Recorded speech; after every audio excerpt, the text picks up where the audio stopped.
नमस्कार विद्यार्थी मित्रांनो, विज्ञान कठीण वाटते? विस्थापन, वेग आणि त्वरणाच्या व्याख्या लक्षात राहत नाहीत, मग काळजी सोडा. आज मराठी लेक्चरवाली तुमच्यासाठी घेऊन आले आहे विज्ञानातील अशा काही महत्त्वाच्या राशी, ज्या आपण अगदी सोप्या भाषेत आणि काही भन्नाट टिप्ससह समजून घेणार आहोत. चला तर मग विज्ञानाचा पाया पक्का करूया. जी काही पहिली राशी आहे ती आहे विस्थापन. ती काय आहे बघा? विस्थापन. तर बघा विद्यार्थी मित्रांनो, आता बघा, तुम्ही घरातून दुकानात वाकड्या तिकड्या म्हणजे अगदी शॉर्टकट रस्त्याने गेलात तरी तुमचे विस्थापन म्हणजे काय रे? घर आणि दुकान यातील सरळ रेषेतील अंतर. विस्थापन म्हणजे काय सांगितलं? जे काही तुमचं घर आणि दुकान यातील जे काही अंतर आहे ह्याला काय म्हणायचं आहे? विस्थापन. लक्षात आलं का? म्हणजेच काय? जे काही दोन बिंदूमधील सर्वात कमी अंतराला विस्थापन असे म्हणतात. म्हणजे सुरुवातीची जी काही initial position to final position. लक्षात आलं का? विस्थापन म्हणजेच काय? दोन बिंदूमधील काय आहे बघा? विस्थापन म्हणजेच दोन बिंदूमधील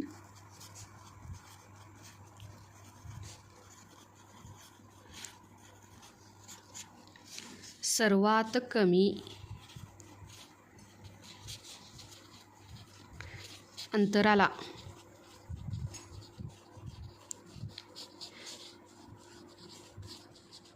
विस्थापन म्हणतात. तर बघा, आता हे जे काही विस्थापन आहे आणि विस्थापन म्हणजेच काय आहे? डिस्प्लेसमेंट. काय म्हणतो आपण? विस्थापन म्हणजेच काय? डिस्प्लेसमेंट. तर बघा विद्यार्थी मित्रांनो, आता हे जे काही डिस्प्लेसमेंट आहे विस्थापनासाठी आपण काय करतो रे? यस वापरतो. काय वापरतो? यस वापरतो. लक्षात आलं का? आता विस्थापन म्हणजेच ह्याचं जे काही सूत्र आहे ते काय आहे बघा? Final position. Final position minus initial position. Initial position. आणि ह्याचे जे काही एकक आहे ते काय आहे बघा? मीटर. काय आहे? ह्याचे जे काही एकक आहे ते काय आहे? मीटर. अंतर हे कशामध्ये मोजतो आपण? विस्थापन मोजतो आपण मीटरमध्ये. लक्षात आलं का? इनिशियल पोझिशन म्हणजे आपलं घर आणि फायनल पोझिशन म्हणजे काय रे? जे आपण दुकानात जात होतो ते. लक्षात आलं का? दुकानातून जे काही दुकानापर्यंत आपण जे काही अंतर पोचले ते अंतरामधून जे घरापर्यंतचं अंतर आहे हे काय करावं लागतं रे? वजा करावं लागतं. लक्षात आलं का? त्यासोबत जे काही दुसरं आहे ते आहे बघा चाल. काय आहे? चाल. ज्याला आपण काय म्हणतो बघा? स्पीड. काय म्हणतो? स्पीड. तर बघा विद्यार्थी मित्रांनो, की जेव्हा आपण काय करतो रे? प्रवासात कधी वेगवान चालतो तर कधी हळूहळू चालतो. लक्षात आलं का? तर बघा, ही जी काही चाल म्हणजेच काय? एकक काळात जे काही आपण कापलेलं अंतर आहे त्याला काय म्हणायचं आहे? चाल असे म्हणायचे. काय सांगितलं बघा? वस्तूने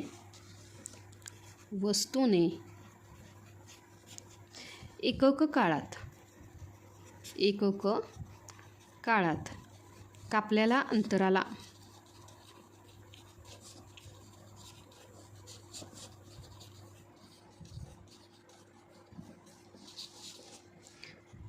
चाल म्हणतात. आणि हे जे काही चिन्ह आहे ते काय आहे बघा? व्ही. काय आहे? व्ही. तर बघा विद्यार्थी मित्रांनो, आता हे जे काही सूत्र आहे ते काय आहे बघा? व्ही बरोबर काय? तर टोटल डिस्टन्स. काय आहे? Total distance. डिस्टन्स म्हणजे काय? अंतर. आणि डिस्प्लेसमेंट म्हणजे विस्थापन. लक्षात आलं का? Total distance divided by total time. लक्षात आलं का? जी काही वस्तू आहे ह्या वस्तूनं केवढं अंतर कापलं आहे आणि हे अंतर कापण्यासाठी त्याला लागणारा वेळ म्हणजेच काय आहे बघा? स्पीड. लक्षात आलं का? तर विद्यार्थी मित्रांनो, आता हे जे काही एकक आहे ते एकक आहे बघा मीटर पर सेकंद किंवा मीटर प्रति सेकंद. जे काही स्पीडचे एकक आहे ते काय आहे बघा? मीटर पर सेकंद किंवा मीटर प्रति सेकंद. लक्षात आलं का?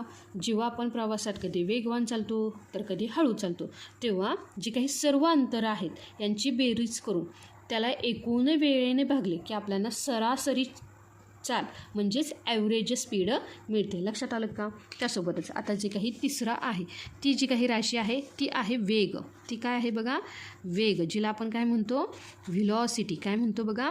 व्हिलॉसिटी. तर बघा विद्यार्थी मित्रांनो, गाडी ताशी 40 किलोमीटर वेगाने पूर्वेकडे जात आहे. ह्याला आपण काय म्हणतो रे? म्हणजे जो काही गाडीचा वेग आहे तो किती आहे रे? ताशी 40 किलोमीटर पूर्वेकडे. लक्षात आलं का? म्हणजेच विशिष्ट दिशेने कापल्याला जे काही विस्थापन आहे ह्याला आपण काय म्हणायचे? वेग. काय सांगितलं बघा? विशिष्ट दिशेने कापलेल्या विस्थापनाला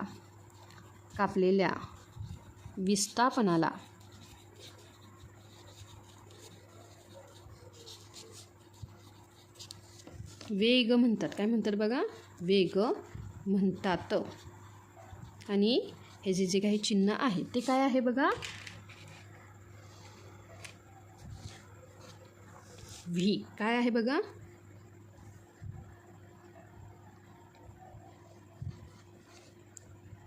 व्ही. त्यासोबतच आता बघा हे जे काही सूत्र आहे ते काय आहे बघा? तर व्ही बरोबर काय आहे बघा? व्ही बरोबर डिस्प्लेसमेंट अपॉन टाईम. काय आहे बघा? डिस्प्लेसमेंट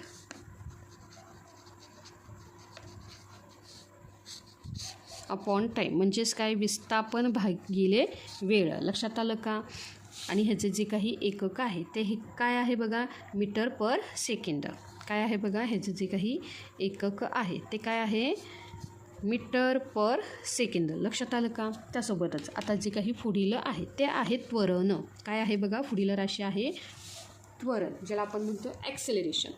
काय आहे बघा? त्वरण, ज्याला आपण काय म्हणतो? ॲक्सेलरेशन. तर बघा विद्यार्थी मित्रांनो, आता ॲक्सेलरेशन म्हणजेच काय? की जो काही वेग आहे हा वेगातील जो काही बदल आहे ह्या बदलाच्या दराला त्वरण असे म्हणतात. लक्षात आलं का? आता जो काही सुरुवातीचा वेग आहे त्याला आपण यू वापरायचे आणि जो काही अंतिम वेग आहे त्याला आपण काय म्हणायचे? व्ही वापरायचे. लक्षात आलं का? काय सांगितलं बघा? त्वरण म्हणजेच काय? जो काही वेगातील बदलाच्या दराला बदलाच्या दराला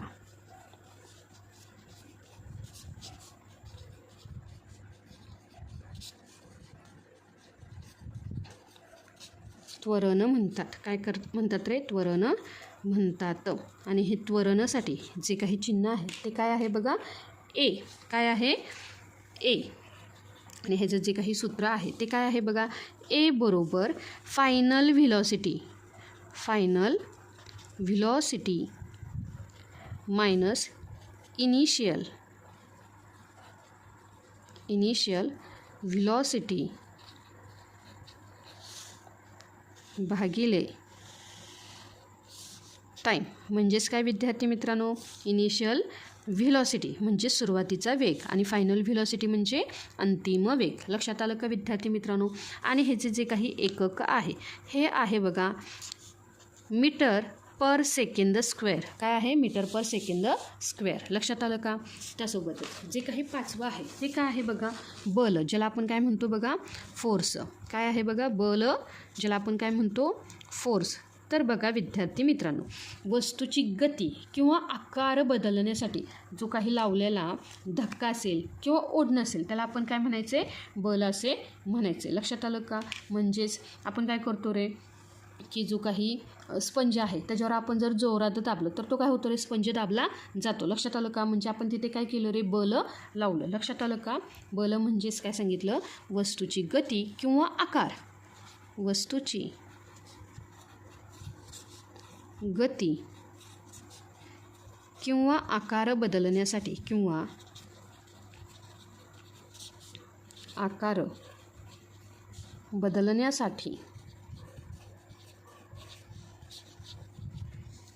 लावलेला ओढा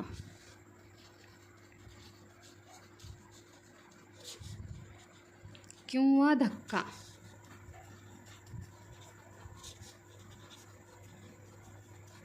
म्हणजे बल होय.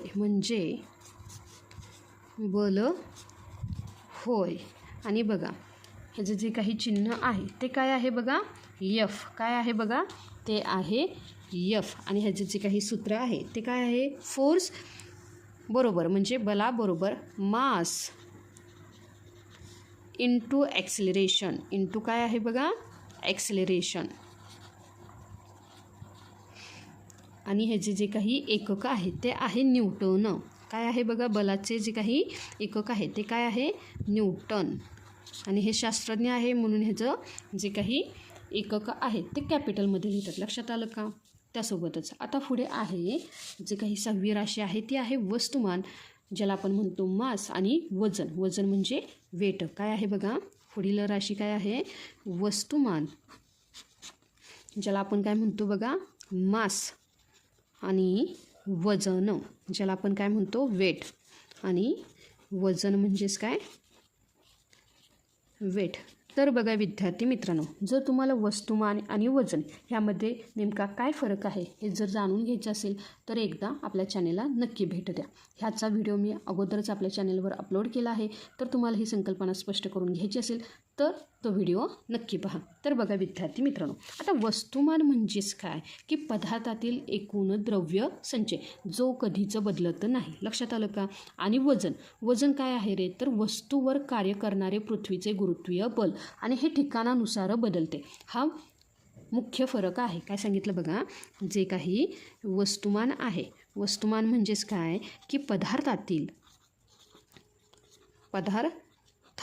पदार्थातील एकूण द्रव्यसंचय हे कधीच बदलत नाही. लक्षात आलं का. पदार्थातील द्रव्यसंचय कधीच बदलत नाही. लक्षात ठेवा, कधीच बदलत नाही. आणि जे काही वजन आहे, काय आहे बघा, दुसरं काय आहे, वजन. वजन म्हणजे काय, वस्तूवर कार्य करणारे पृथ्वीचे गुरुत्वीय बल. पृथ्वीचे गुरुत्वीय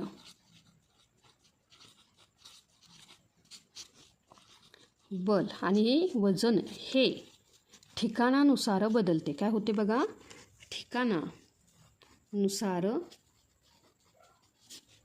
बदलते. तर बघा विद्यार्थी मित्रांनो, आता बघा जे काही वजन आहे ह्या वजनासाठी जे काही सूत्र आहे ते काय आहे बघा, वजन ज्याला आपण काय म्हणतो, वेट बरोबर मास इंटू जी. जी काय आहे रे, गुरुत्वीय बल. तर विद्यार्थी मित्रांनो लक्षात ठेवा, तुमचे जे काही वस्तुमान आहे हे पृथ्वीवर आणि चंद्रावर सारखेच आहे. कारण जे काही पदार्थ आहे त्यातील द्रव्यसंचय कधीच बदलत नाही. वस्तुमान तेच राहील, पृथ्वीवर जरी गेला आणि चंद्रावर जरी गेला तरी. पण जेव्हा तुमचं वजन हे चंद्रावर काय होईल रे, तुमचे वजन पृथ्वीच्या तुलनेत 6 पटीने काय होईल रे, कमी भरेल. का, कारण त्यामध्ये असणारे गुरुत्वीय बलामुळे. लक्षात आलं का. कारण गुरुत्वीय बल हे ठिकाणानुसार बदलते. लक्षात आलं का विद्यार्थी मित्रांनो.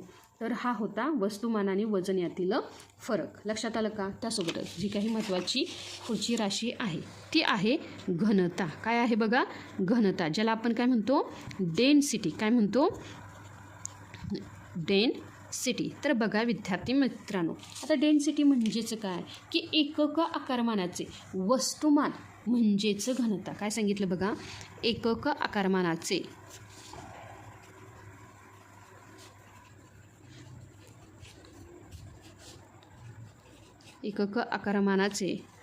वस्तुमान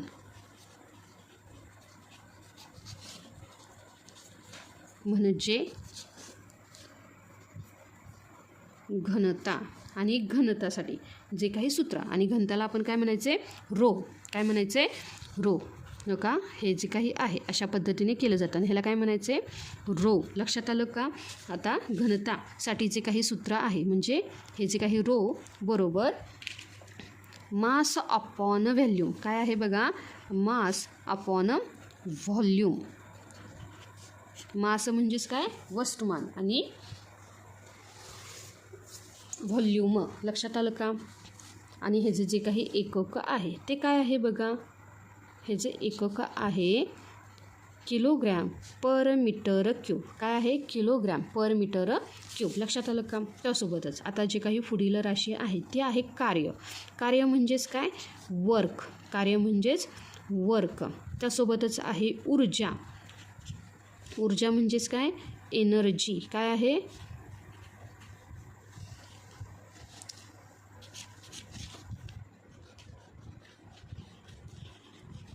एनर्जी. व शक्ती. शक्ती म्हणजेच काय? पॉवर. शक्ती म्हणजेच काय? पॉवर. आता तुम्ही म्हणाला तर हे 3 का लिहिले? तर बघा विद्यार्थी मित्रांनो, कार्य म्हणजेच काय की बल लावून काय होतं रे? विस्थापन होतं. काय होतं सांगितलं बघा. जे काही कार्य कधी घडून येतं? कार्य तेव्हाच घडून येतं जेव्हा आपण काय करतो रे? एखाद्या वस्तूवर बल लावतो आणि तिथे विस्थापन होतं. काय होतं? बल लावून त्या वस्तूचं काय होतं रे? विस्थापन होतं. लक्षात आलं का? तेव्हा काय येतं रे? कार्य घडून येतं. म्हणजेच बघा वर्क बरोबर काय येणार आहे?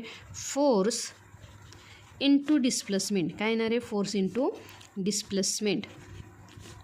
आता बघा जेव्हा आपलं काय होतं रे? कार्य घडून येतं तेव्हा तिथे काय होते रे? ऊर्जा. म्हणजे जी काही कार्य करण्याची क्षमता म्हणजेच काय असते रे? ती ऊर्जा. काय सांगितलं? ऊर्जा म्हणजेच काय? तर कार्य करण्याची क्षमता. कार्य करण्याची क्षमता म्हणजेच काय असते रे? ऊर्जा. आणि ह्याचं जे काही एकक आहे ते आहे ऊर्जेचं एकक आहे जूल. काय आहे बघा? ऊर्जेचं जे काही एकक आहे ते आहे जूल.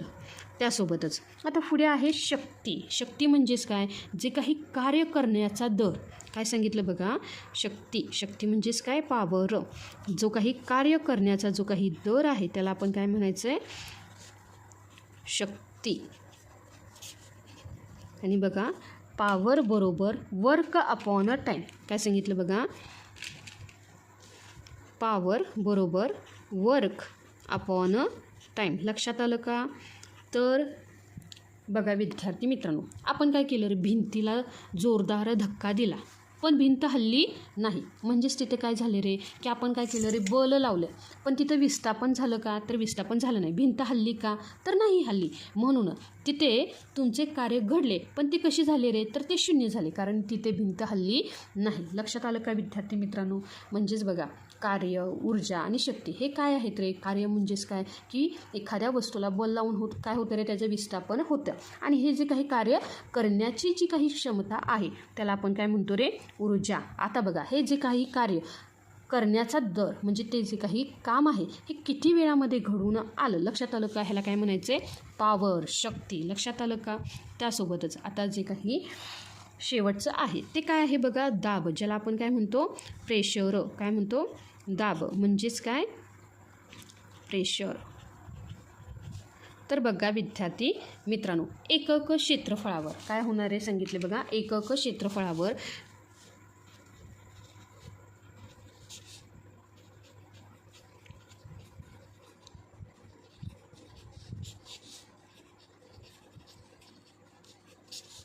प्रयुक्त होणारे लंबबल